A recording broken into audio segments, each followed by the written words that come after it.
actually. I'm not going to blame them for it, because who are the people who are giving us the iPhones?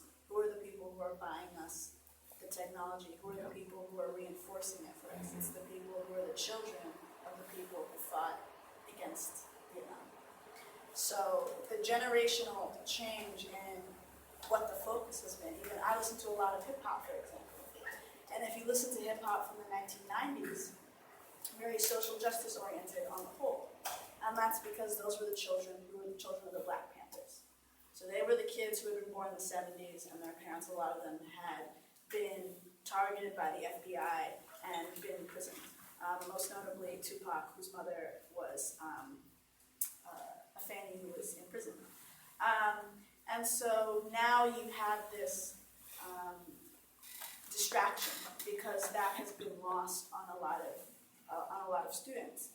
So we are very focused on school. Simultaneously, when I was in elementary school, George Bush became president. So that was the end of education as we know it, basically. And that's basically when they put through in scholastic testing. It wasn't about learn as much as you can, it's about pass this test or your life is over. And they put that pressure on 6-year-olds and 5-year-olds.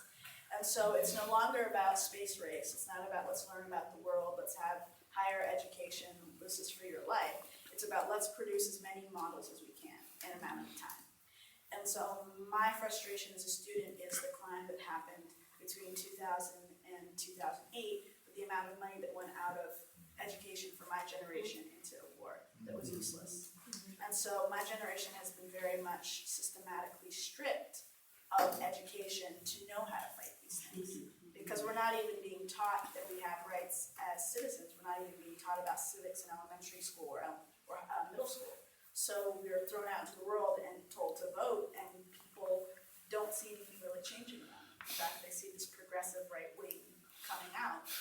And I grew up 8 years under George Bush, and so then there's Obama, and then you see this kind of submersion of his ability because of what's going on in Congress.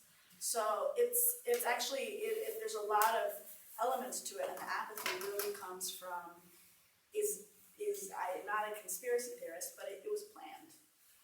It was planned so that, it's not an accident that we're handed scholastic tests. Simultaneously, money's going into wars. Simultaneously, apathy is growing. So once they can do their dirty work, no one's going to give a damn, especially the people who are getting affected the most. You've got it. Spread the word.